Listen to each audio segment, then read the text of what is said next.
Thank you.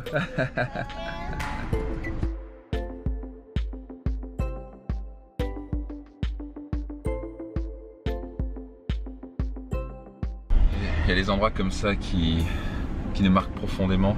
Pourtant, on a été dans des 5 étoiles parfois, mais c'est beau, mais on retient rien. Mais là, quand il y a une âme derrière, on sent qu'il y a une conscience derrière, c'est quelque chose qui nous marque profondément pour le reste de notre vie.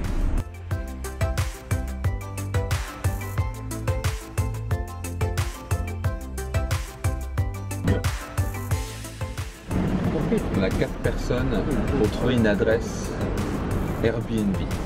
Ça prend environ 30 minutes pour trouver une adresse Airbnb. Do you find it now? Ok, j'espère que vous allez merveilleusement bien. Alors je me balade dans les rues de Nara et on va partir demain pour Beijing. Et je vais profiter de cette vidéo pour répondre à vos questions. Vous êtes plusieurs à me poser des questions. Pour ça, n'hésitez pas à poser régulièrement vos questions. Je lis vos commentaires et je fais de mon mieux régulièrement pour répondre à vos questions. Alors une question que je reçois souvent, c'est qu'est-ce qui a été le plus difficile pour toi sur ton chemin vers la réussite?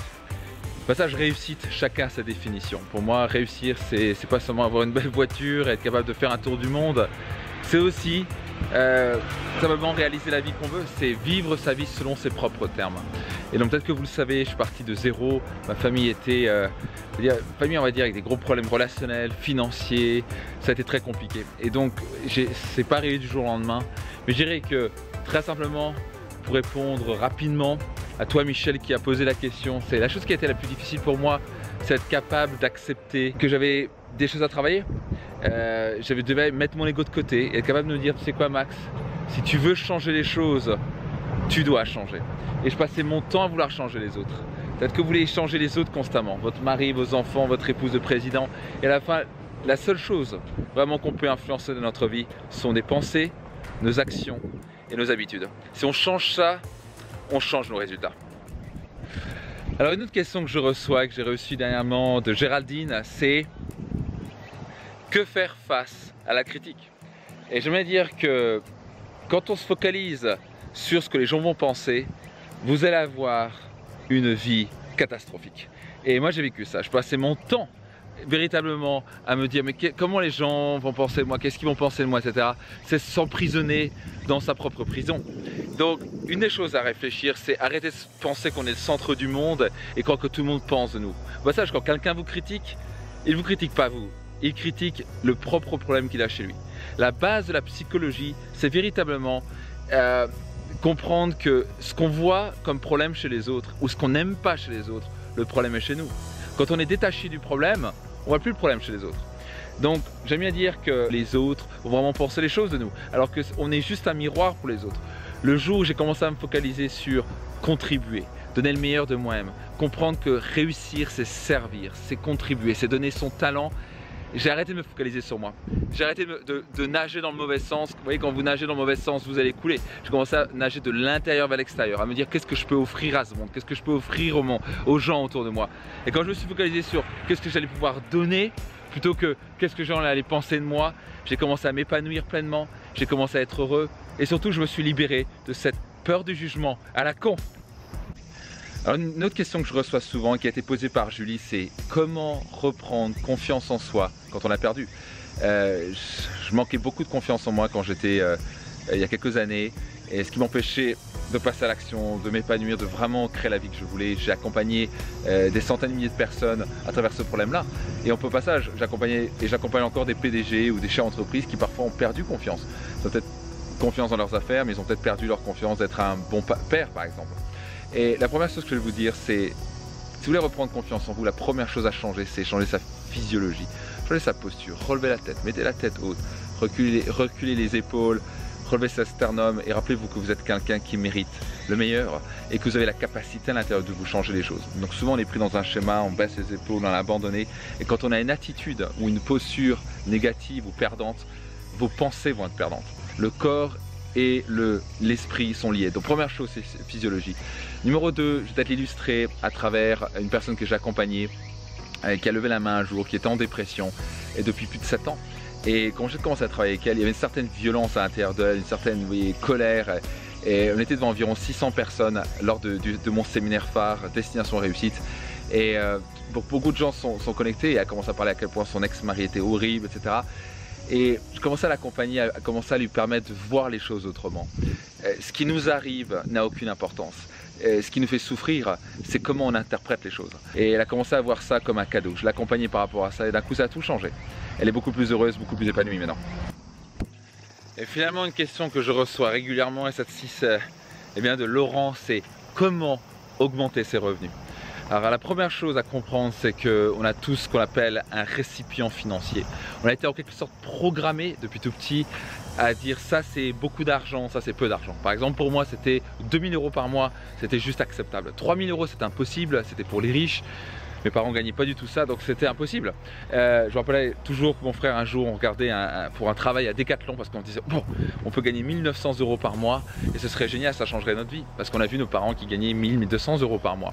Au passage, je ne fais aucun jugement par rapport à qui que ce soit, si vous gagnez beaucoup ou peu d'argent. Vous pouvez être quelqu'un de merveilleux avec peu d'argent, comme on peut être, à mon sens, un gros con avec beaucoup d'argent.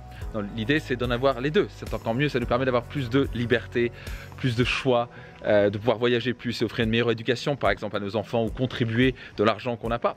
Tiens, je vais aller par là parce que ça a l'air d'être très sympathique par ici. J'ai un peu d'arbres japonais, vous voyez, très sympa. Moi, j'aime beaucoup ces petites ruelles japonaises. Donc, en gros, c'est le dernier jour qu'on est ici pour notre tour du monde. Donc, je reprends mon petit discours donc, par rapport à l'argent. Donc, première chose à comprendre, c'est qu'on a tous un récipient financier. Et pour moi, j'ai dû commencer à identifier, pour moi 2000 € par mois c'était beaucoup, donc j'ai dû travailler sur ce récipient financier. Et ce récipient financier arrive quand on travaille sur ses croyances. Quand vous changez vos croyances sur vous-même, votre capacité à gagner de l'argent, de ce qui est beaucoup ou pas beaucoup, vous commencez à changer vos actions. Et quand vous changez vos actions, vos revenus commencent à décoller. Donc en gros, c'est faire péter en quelque sorte ce plafond de verre totalement dans l'imaginaire. Parce que si vous étiez né par exemple dans une famille de milliardaires, par exemple chez Bill Gates, vous penseriez que gagner 1 milliard de dollars à l'année, ce serait une mauvaise année.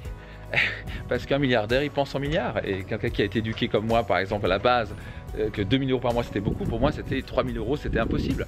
Et après j'ai commencé à travailler sur ça, donc sur mes croyances. Si on change son monde intérieur, on va commencer à changer son monde extérieur. Je commençais à croire en moi, je commençais à penser que c'était possible pour moi d'ajouter de la valeur, de faire la différence et de m'offrir le meilleur dans la vie. Et je commençais à taper 3000, 5000, 10 000, puis après c'est monté à 20 000, à 25 000, à 35 000, à 50 000, etc. Ça n'a pas été facile, ça n'a pas arrivé du jour au lendemain, ça a été beaucoup de travail, mais tout est là. 80% de votre réussite, et je le dis souvent, c'est basé sur votre psychologie. C'est quoi, c'est un peu plus sympa par ici, donc je reviens, je fais un petit demi-tour. Et donc ça, j'ai dû accepter ça. Au début, je gagnais 1000, 1200 € par mois, et donc j'ai dû comprendre que le marché, je valais sur le marché 1200 € par mois, parce que sinon j'allais être payé plus. Donc j'ai commencé à comprendre la chose la plus importante si vous voulez augmenter vos revenus. Vous devez augmenter votre valeur personnelle. Je devais devenir meilleur, devenir plus patient, persévérant, être capable d'avoir plus de compétences. En gros, développer mes 3 savoirs. Savoir, mes connaissances, mon savoir-faire, mes compétences et mon savoir-être. Mes valeurs, être capable d'avoir l'intégrité. Est-ce qu'on pouvait compter sur moi avant? Non, maintenant on peut compter sur moi. Je tiens mes promesses. C'est très important pour moi. Avant, j'avais tendance à mentir et à mentir aux autres. Maintenant, je tiens mes promesses et je suis honnête. Donc ça, c'est développer le savoir-être. Et surtout, le plus important, savoir-être, c'est comment gérer ses émotions. Quand vous mettez en colère tout le temps, ça va être très difficile de garder un travail. Ça va être très difficile de travailler avec des clients parce qu'à un moment, au bout d'un moment, ils vont vous envoyer balader. Donc le savoir, le savoir-faire et le savoir-être. Donc quand vous devenez meilleur, quand vous augmentez votre valeur personnelle, vous êtes capable d'apporter plus de choses aux gens. Donc si vous voulez augmenter plus, vous êtes capable d'ajouter plus de valeur sur le marché, et pour cela ça commence à augmenter votre valeur personnelle. Donc j'espère que ces réponses à vos questions vous ont inspiré, vous ont aidé, vous donné des clés, parce que j'aime vous transmettre tout ce que je fais à la fin en tant que coach, en tant qu'expert en stratégie de réussite, auteur, c'est de vous permettre de gagner du temps. Ce que j'aime bien faire, c'est vous faire gagner des dizaines d'années que moi j'ai dû chercher, vous faire aussi économiser des dizaines de milliers d'euros parce que j'ai dû payer pour aller trouver ces informations chez maintenant des amis millionnaires, voire milliardaires. Et donc c'est beaucoup de temps et beaucoup d'énergie, et mon job ici c'est de vous faire gagner ce temps précieux et vous faire économiser cet argent le plus rapidement possible. Donc si vous avez aimé cette vidéo, je vous invite à liker, à la partager, à vous abonner si ce n'est pas encore fait. Et surtout, si vous avez des questions, je me ferai un grand plaisir d'y répondre. Donc n'hésitez pas à poser vos questions dans les commentaires ci-dessous. Et quoi qu'il arrive, je me réjouis de vous retrouver très prochainement lors d'un de mes prochains séminaires. Je vous aime très fort. Posez vos commentaires ci-dessous. Et donc je vous dis à demain.